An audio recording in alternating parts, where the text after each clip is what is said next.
Namaskar and welcome to the studios of Akashvani Panaji. Today we are fortunate to have with us Mr. Atul Kotkar, who is the Regional PF Commissioner of the Employees Provident Fund Organization, also known as EPFO. Sir, welcome to our studios. Thank you. Thanks a lot, sir.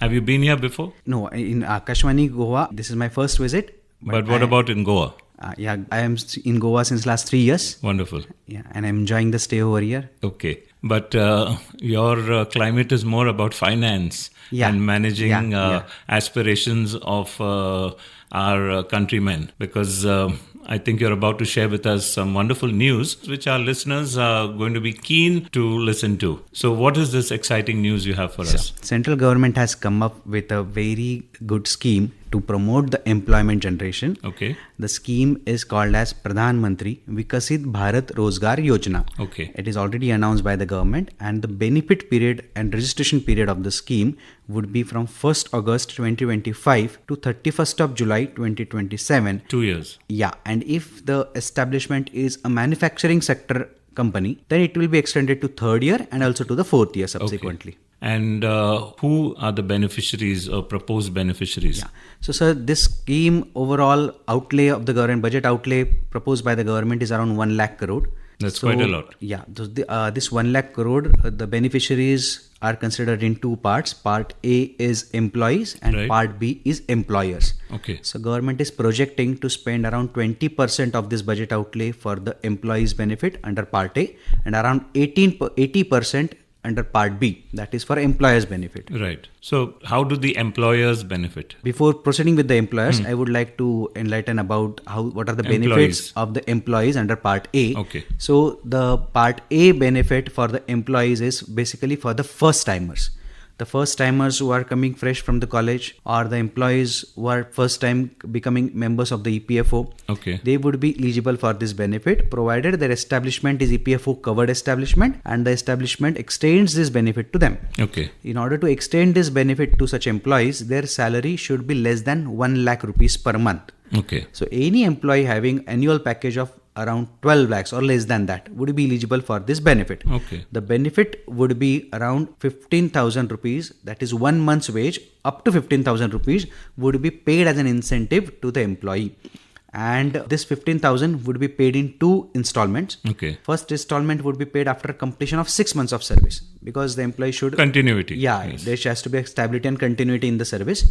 And the second benefit would be paid after completion of the subsequent 6 months of service. And during that subsequent 6 months of service, second part of the 6 months, employee has to complete one financial literacy course. Okay. That course would automatically appear in his PF login, his own portal, and there he has to complete the modules, and automatically a certificate would be generated. This is a government planned course. Yeah.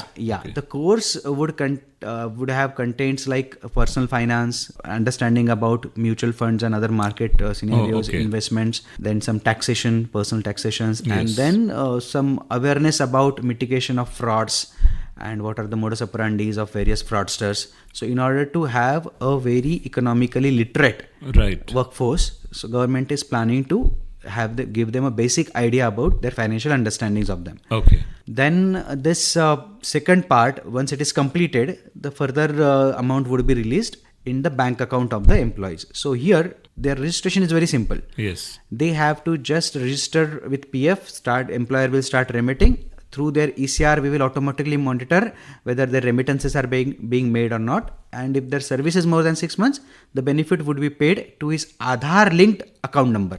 Correct. Through DBT portal. Yes. So there is no other intervention of any office. It is an auto system wherein they are going to get the benefit directly. Wonderful. So everything is kind of automated. There is no scope of mishandling, or there is no scope of even any kind of delay. The moment it is being completed, automatically the system will trigger the payments and it will be credited. So subsequently, the second part, that is Part B, is for the employers. Right. Herein, employers are supposed to get the benefit only after there is an addition in the employment strength. So this word addition is very important here, because suppose the employers are having their strength. Yeah. For example, say 60, that is their base strength, which is already considered by us.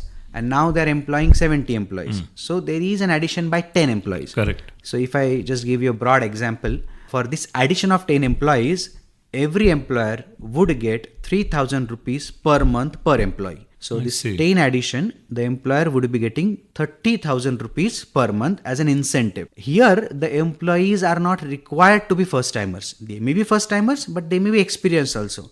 The only criteria is there has to be some increase in the employment strength. So in order to verify whether there is an increase or not, we are going to decide the baseline, and that is going to be decided considering their previous ECRs where they have already filed the returns with EPFO, and we already know their previous strength for last 12 months.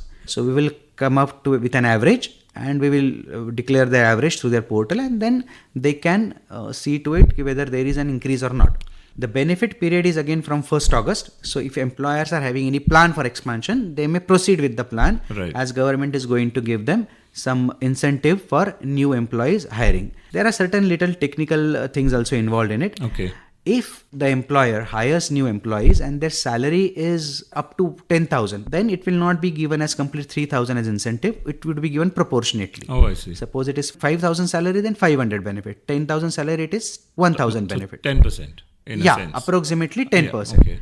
The moment salary crosses 10,000, this proportionate thing is not there. If salary is 10,001 to 20,000, the benefit would be 2,000 rupees per month. And the moment it is more than 20,000 to 1 lakh rupees, the benefit would be 3,000. So any employee whose salary is above 1 lakh is out of the benefit scheme. He will not be eligible for him, the employer will not be eligible for the benefit. So this way it is being designed. Here, this employer would be required to verify whether they are a manufacturer or not. Through their GST registration. If their GST is registration is with considering a manufacturing unit, then they'll be getting this benefit for the 3rd year and also for the 4th year. But so, what are the other types of? All other types of establishments will get it for 2 years. Manufacturing sector will get it for additional 2 years. Then these employers. This cuts across public, private sector. Yes. It cuts across all the sectors, all the establishments registered with EPFO. Even if the establishment is being registered as new establishment, for them also this benefit would be available. Then these employers, whenever they are hiring people over there and they are maintaining, they have to maintain the minimum increase. So if the establishment is having baseline above 50, they have to hire minimum 5 employees in order to get the benefit. Are you saying the baseline is 50? Baseline is 50. 50 staff that's on the workforce, or even including say office and total staff? For all the staff for whom they are paying Provident Fund.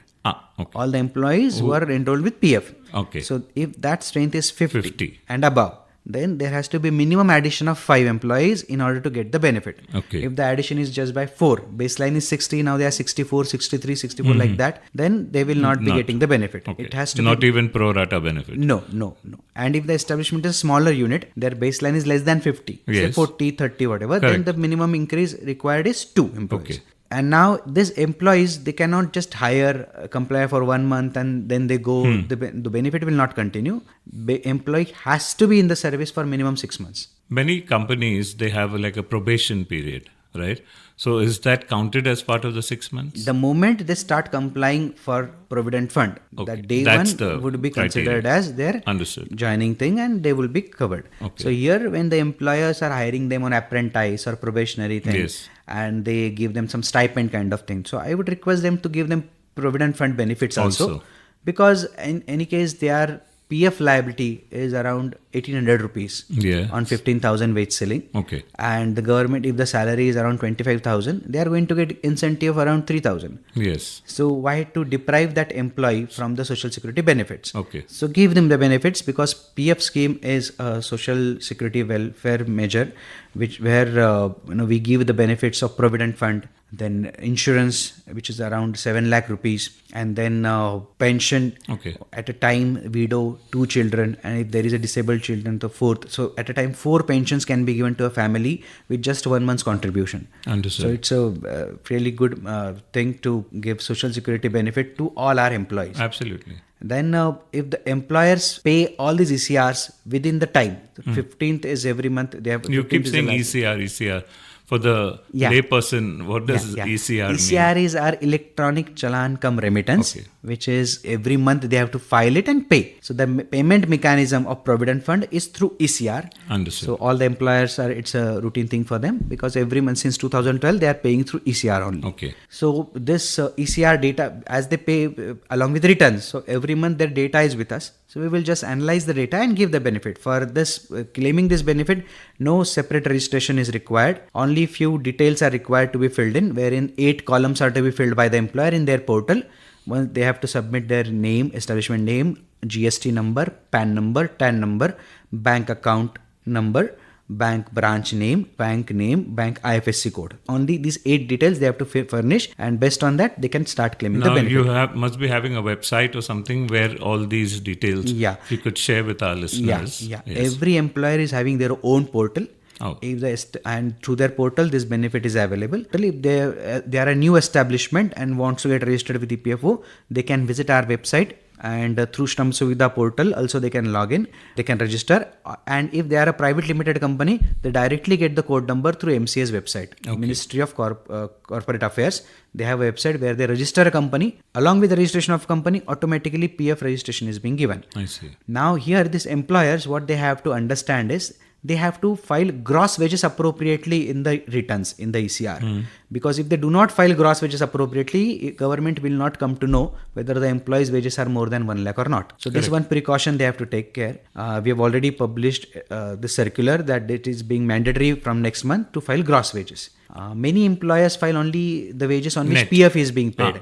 They say PF is paid on 15,000, which is mandatory, so they file only 15,000. But the actual wages may be 60-70,000. Understood. So whatever is gross, they have to file the gross. Second thing is they should pay within the time. All such ECRs which are paid within time will be considered for the benefit. If it is paid beyond the due date, that is 15th of every month, it will not be considered. Okay. Then they have to verify their GST and provide the details. The benefit would be automatically given to them. What happens if an employee changes his job, moves maybe either in the same sector or into a different sector? His EPFO number stays the same and it continues? Yeah, his UN number stays the same. Okay. It will continue.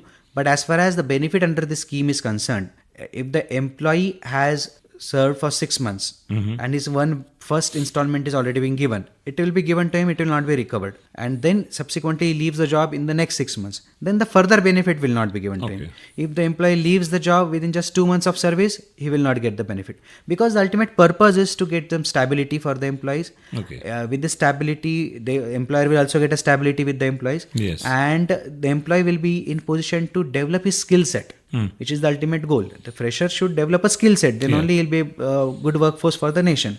And the other thing is automatically a social security coverage would be extended to him, and so the overall country's social security net would be widened. And then as far as employers are concerned, they would also be getting this benefit, little incentive to set off the cost for expanding their business. So all such employers who are planning to expand the business, this is the right time they can proceed with.